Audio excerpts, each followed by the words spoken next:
vezes um enxame de abelhas parou para descansar.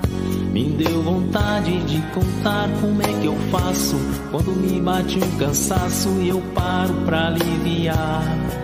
Tão diferente das abelhas pequeninas descansando lá em cima, eu prefiro aqui no chão, olhando o céu por entre as folhas que balançam com o vento embalando a dança. Vamos lá, João, vamos começar? Boa noite, pessoal. Boa noite, João. Tudo bem? Oi, João, boa noite. Muito bom ver essa galera bonita aí junto, né? Professor Eduardo, tudo bem, professor? Boa noite. Obrigado. Tudo bom, boa noite. Então, pessoal, é sempre uma alegria esse sábado aí, né? Que a gente se encontra, bate papo, aprende, conversa. E quando é gente da casa, tem um sabor especial, aquele tempero especial da moqueca capixaba, né? Da meliponicultura capixaba também tem o seu tempero próprio. Aí seja bem-vindo, professor. Muito obrigado. Já faz um tempinho que a gente está torcendo para o momento que você estivesse aqui com a gente. Bom demais. E, galera, quem quiser falar, apresentar alguma coisa, pode... tiver com algum trabalho, né? Ou tiver com algum tema interessante que quiser desenvolver, pode me procurar para a gente ver se agenda aí. Provavelmente agora presencial, mas a gente vai planejar como que vai fazer, pelo menos eventualmente as virtuais também, ou mesmo tentar um modelo híbrido, mas aí exige uma certa tecnologia, né, para a gente estar no auditório, fazendo, transmitindo todo final de semana. Mas vamos lá, vamos ver, não vou ficar ocupando o tempo, vamos aproveitar o tempo da melhor forma possível. Obrigado a todos, obrigado, professor Eduardo. Bem, vamos lá então.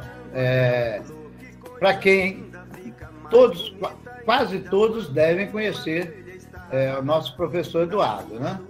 Mas para quem não o conhece ainda, né, posso dizer para vocês que, antes de mais nada, ele é um dos sócios fundadores da nossa associação, né? Desde 2016 está aí no grupo, contribuindo com o grupo, tá? E ele é atualmente professor titular do IFES, antiga Escola Agrotécnica de Santa Teresa, né, que hoje é o campus de Santa Teresa, tá? Ele está lá desde 85. Ele atua no setor de animais de pequeno porte, né?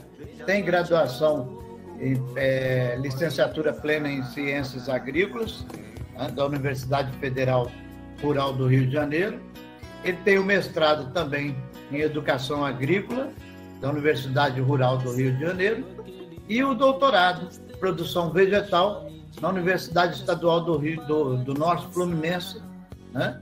E hoje ele, de certa forma, vamos dizer assim, vai dar o prazer para a gente de falar um pouco sobre a tese de doutorado que ele, essa semana retrasada, passou pela banca, né? E foi aprovado com louvor, e ele está dando aí o privilégio de ser a AME a primeira a ter acesso a esse material desse trabalho dele, né? Então, o professor Eduardo, além de ser uma figura conhecida aqui no Estado, ele é bastante conhecido também fora do Estado, né? Tem muitas participações aí em grupos de trabalho para a meliponicultura, tá? E a gente se sente muito honrado em ter você aqui, Eduardo, com a gente, né? E a gente fica aqui torcendo para que tudo fique justo e perfeito nessa nossa apresentação de hoje, tá? A bola é com o senhor. Opa! O Dornélio já se manifestou aí. Opa, não sabia não, Dornélio? Sabia, com certeza. Prazer em ver, professor, meu irmão. Tudo bom? Tudo bom, graças a Deus. Então, é com você, Eduardo. Pode ficar à vontade. Obrigado, Adailton. Obrigado a todos. Primeiramente, eu queria agradecer o convite, né? Para mim é uma imensa satisfação passar para vocês alguns conteúdos, né, que nós conseguimos, na realidade, resumir, né, e para a gente poder passar para vocês uma parte do nosso experimento, né? O Adailton comentou que foi semana passada foi a progressão para professor titular aqui no IFES. Essa tese de doutorado foi defendida em maio desse ano, né? E eu já tinha comentado algumas vezes com o Adailton já tinha feito o convite, eu tinha proposto, Adailton, deixa aliviar um pouquinho, que a gente estava com uma carga um pouquinho pesada, ainda mais nesse período de pandemia, né, que a gente estava com um aluno, até agora, né, aluno no sistema online, ou seja, em casa, a gente mandando material para aluno, e é complicado, né? E, querendo ou não, a vida de professor, quem é professor aqui no grupo sabe disso, ficou bem complicado. Passamos a trabalhar 2 vezes, 3 vezes mais, dependendo da situação, né? Tivemos que atender aluno fora. E agora está voltando, né? Os alunos voltaram dia 8, semana passada, dia 18, né? Os alunos retornaram, mas eu continuo na situação ainda online. Eu tenho para alguns funcionários, nós temos algumas especificações, pelo fato da idade, né? Então eu contemplo nesse quesito, eu continuo online, mas eu acredito que logo depois no segundo semestre, para a gente, que vai ser a partir do final de fevereiro, né, que está tudo conturbado, eu acredito que todos voltarão, né? Então, gente, é um prazer muito grande, viu, passar para vocês esse conteúdo. Foi um conteúdo muito bacana, né? Eu tive a oportunidade de estar fazendo doutorado, agora já quase aposentando, que praticamente no final do ano que vem eu estou aposentando, mas eu me sinto muito, muito contente por ter feito tanto mestrado quanto doutorado na área de um bichinho que eu adoro, né, que são as abelhinhas, né? Então, a gente aprende muito nesse período de estudo, né?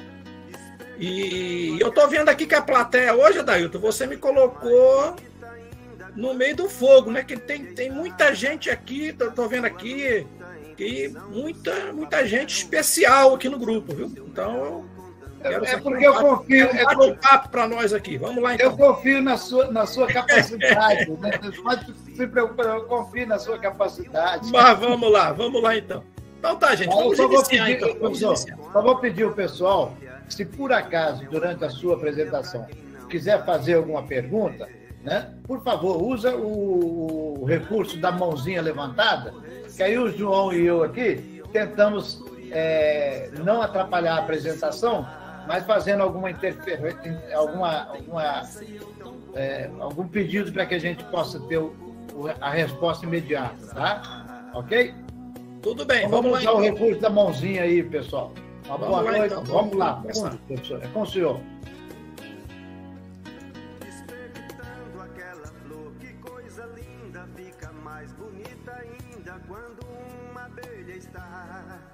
Na sua luta, em função do seu papel, na produção do seu mel, contemplar-nos em... Olha, a partir desse momento eu não estou vendo mais vocês, né? Que eu fiz opção por tela inteira, mas eu sei que vocês estão me vendo.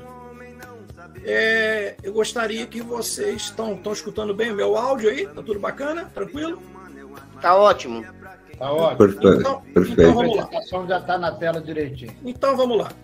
Então, gente, eu preparei aqui, na realidade, esse foi o material defendido no dia 24 de maio de 2021, né? Na UENF, foi a tese apresentada ao Centro de Ciências e Tecnologias Agropecuárias da Universidade Estadual do Norte Fluminense, Darcy Ribeiro, como parte das exigências para a obtenção do título de doutor em produção vegetal, né? E fiz algumas adaptações, né? Reunião online hoje para o pessoal da AMES. Vamos lá, então. Pessoal, foram realizados 3 experimentos com o objetivo de avaliar as plantas cultivadas e não cultivadas exploradas durante o forrageamento de meliponíneos. assim como identificar os tipos polínicos de plantas cultivadas e não cultivadas com potencial para meliponicultura. A localização do experimento foi na região de Santa Maria de Jetibá, em propriedade de cultivo agroecológico, né? Onde nós tínhamos produtores. Um produtor não usava defensivo agrícola, os tratos culturais era o equivalente a deixar o mato crescer no meio das culturas. Todos conhecem como que é o cultivo orgânico, né? Ou seja, tem uma certa responsabilidade, né, com a clientela, eles têm uma clientela fiel, né? E é ali que foi feito o nosso experimento, né?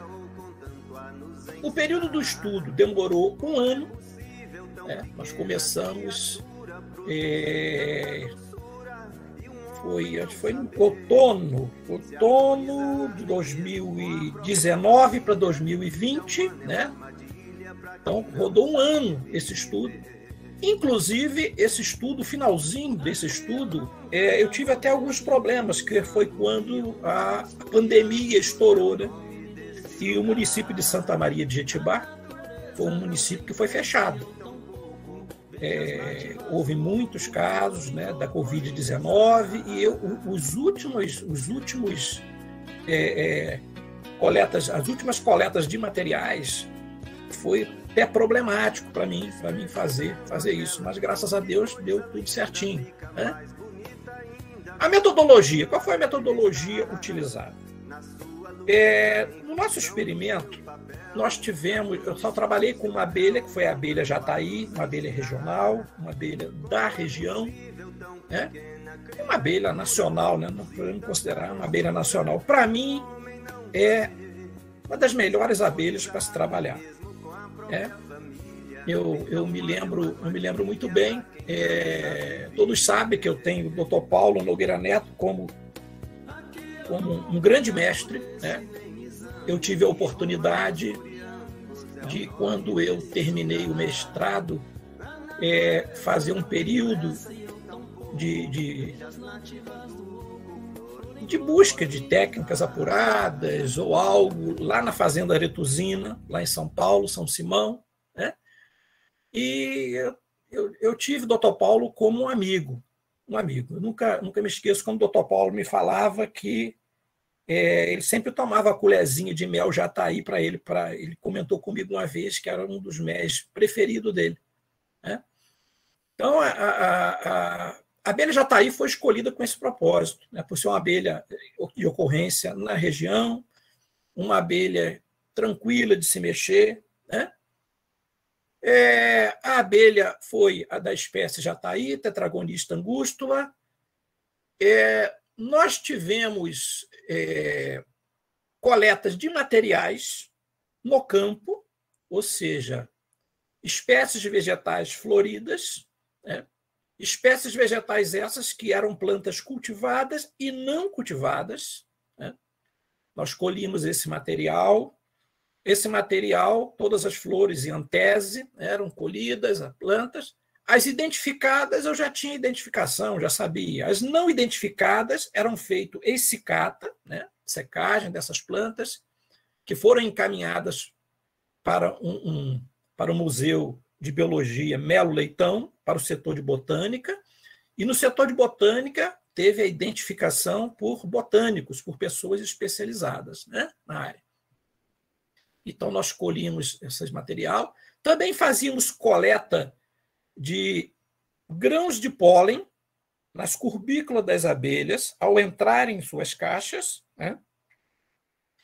Também, no início do experimento, coletávamos também material interno da caixa, ou seja, dentro dos potes de pólen. Eram feitas todas essas coletas, né?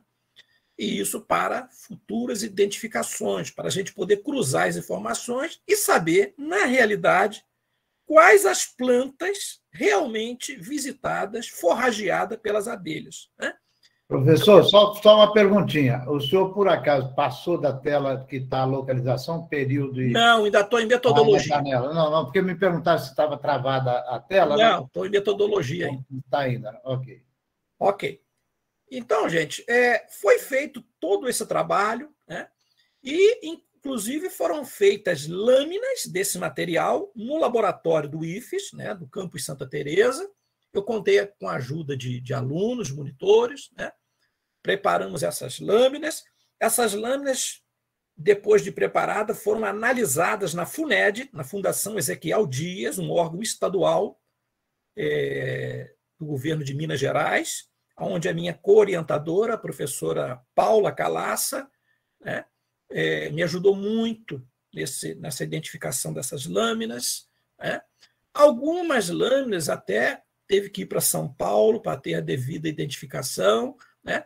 Então foi muito trabalhoso. Eu até pensei que eu não ia dar conta, não, mas graças a Deus a motivação foi muito grande, entendeu? E mesmo tendo muitas dificuldades, nós tivemos aquela sensação no final de dever cumprido, porque realmente foi muito prazeroso no final do trabalho, do experimento. Só para vocês terem uma ideia, as abelhas já tá aí, eu tinha as abelhas, isso aí era o meliponáriozinho que foi montado, né? Constou de 5 caixas, 5 colônias de abelha jataí, e eu tinha abelhas viradas para o outro lado também, vocês podem verificar aí no fundo da tela, né? Deixa eu dar...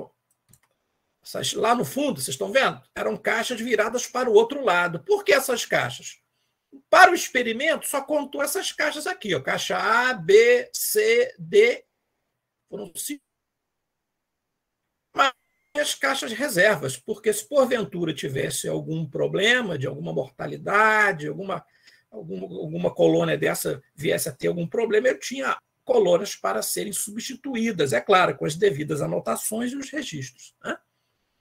E, graças a Deus, durante um ano, eu não tive baixa de nenhuma colônia dessa, colônia A, B, C, D e E, eram 5 colônias, era assim que eu as enumerava, né? Identificava, aliás. Não tive baixa, muito pelo contrário, essas caixas foram para lá com uma melgueira e, durante o período, teve caixas dessas aí, desse modelo ímpar, que eu tive que botar até mais 2 melgueiras na parte de cima, né? O modelo é esse modelo que todos conhecem, é o modelo ímpar, né? Desculpa. É o modelo ímpar, né? Está o desenho aqui ao lado, né? Constando de ninho, sobreninho, né? E melgueiras, né? Essas melgueiras. Tá? Então, nós tivemos aí todo o experimento, né, feito nesse local, né, onde eu tinha 2 visitas por estação climática. Na realidade, então, eu tive coletas de plantas que estavam floridas na região, eu corri ali a região toda, né, e coletava as plantas identificadas eram somente registradas, as plantas não identificadas eram coletadas, feito esse-cata, encaminhada para o Museu Melo Leitão para receber a devida identificação pelos botânicos, e fazia a coleta de pólen da pata das abelhas, das curbículas das abelhas, ao entrar na caixa, né? Foram coletadas de 6 abelhas por caixa, em cada coleta, então 6 vezes 5 eram 30 coletas, né? 30 coletas que viravam lâminas, né? Isso deu uma trabalheira imensa. E depois nós tínhamos coleta de pólen internamente na caixa também, né? Então, uma espécie foi a nossa jataizinha, que todos conhecem, né? Vou adiantar mais aqui, né? Para a gente não ficar... Eu tive que colocar essas figuras porque tinha uma pessoa da banca que foi escolhida pelo meu orientador que não era bem da área, era da área mais de estatística, então eu tive que trocar um pouquinho a miúdica para poder ter um bom entendimento. E uma coisa que eu já chamei a atenção, vou repetir, é uma abelha que ocorre naturalmente aqui, né, no Espírito Santo, em diferentes ecossistemas, né? Classificação dela, todos já sabem, né, gente? As abelhas sem ferrão, abelha com ferrão, né? Parte mais teórica eu vou passar um pouquinho, que tem mais coisas muito mais interessantes no final. A localização dessas abelhas, né, dos meliponíneos, né, tem uma distribuição pantropical, né, sendo encontrada em toda a América, com exceção da Cordilheira dos Andes, sendo abundantemente encontrada em florestas tropicais, onde tiveram sua origem. Né? Então, nós vemos aí, pela marcação, né, a área de ocorrência, né, pelo menos é o que nós temos, né, em termos de publicação, né?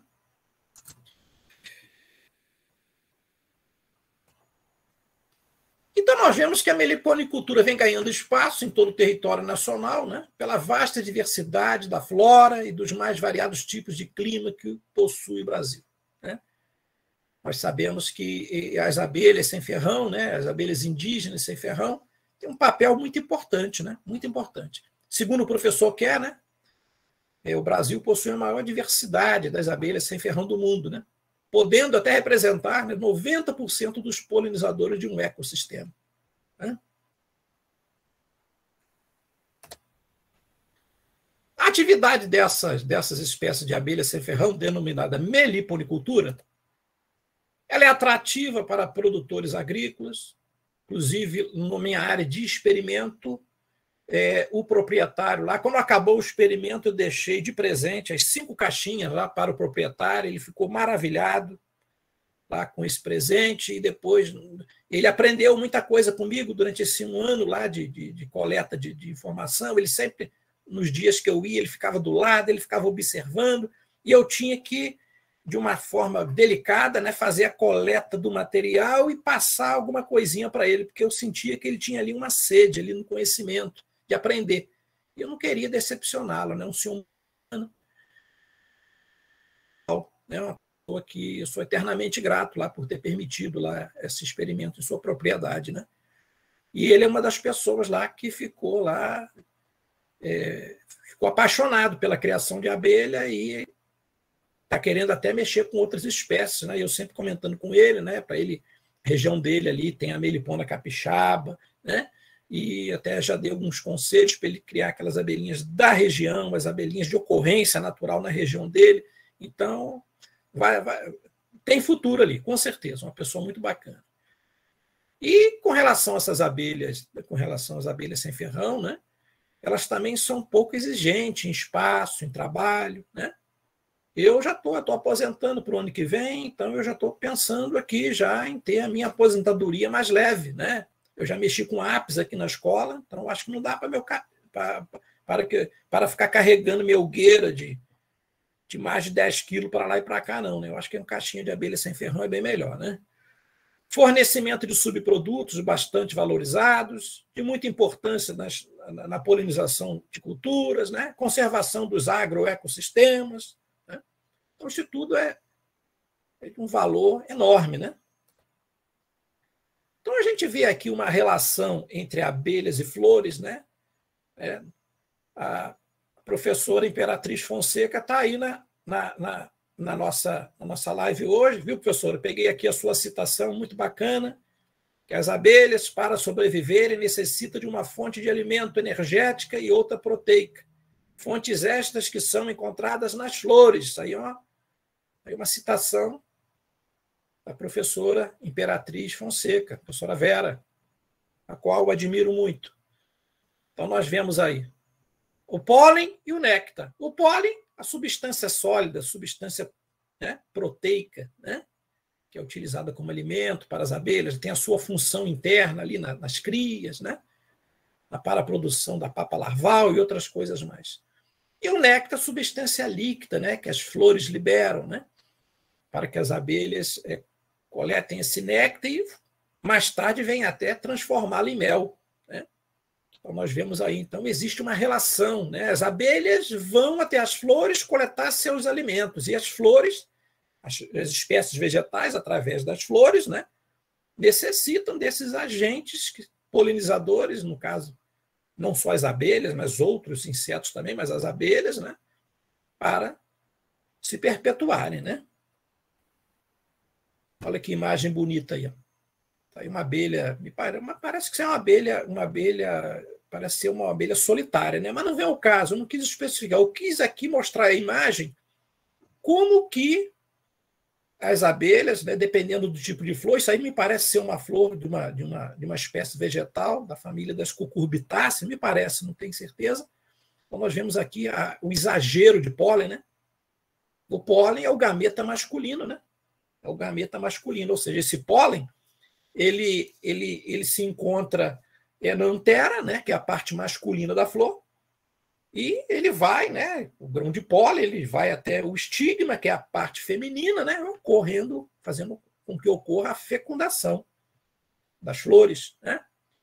E o que é a fecundação das flores? Nada mais é que a transformação em fruto. Eu costumo falar para os meninos aqui o seguinte: quando a gente vê um pé de jabuticaba, eu dou sempre exemplo de espécies vegetais que floram muito, por exemplo, a jabuticabeira, coisa mais bonita. Aqui na escola tem um pomar de jabuticaba. As jabuticabeiras aqui têm 30, 40, 50 anos. A nossa escola aqui, o Campus Santa Teresa, a antiga Escola Agrotécnica Federal de Santa Teresa, já tem 80 anos. Né? Nós temos um pomar de jabuticaba aqui, um troço de louco. Né? Árvores de troncos já imensas, né? E é a coisa mais bonita na hora que aquilo está florido. É tudo branquinho, branquinho, branquinho. Então, eu costumo falar com os meninos o seguinte: vocês estão vendo esse montão de flor? Será que tudo vai ser polinizado? Porque se tudo for polinizado, vai virar tudo fruto. E se não for polinizado? Se não for polinizado, a flor murcha, seca e cai. Então, ela não vai virar fruto. Né? Então, tem que ocorrer essa polinização, né? E existem vários tipos de polinização, né? Essa polinização principalmente dos insetos, né? Então, isso aí é de grande valia para a produção de alimento, né? Para a transformação das flores em frutos. Observando aquele vão por entre as telhas, um enxame de abelhas parou para descansar. Me deu vontade de contar como é que eu faço quando me bate um cansaço e eu paro pra aliviar. Tão diferente das abelhas pequeninas descansando lá em cima, eu prefiro aqui no chão, olhando o céu por entre as folhas que balançam, com o vento embalando a dança, me acalmando o coração. Aqui eu nunca me aborreço e nem me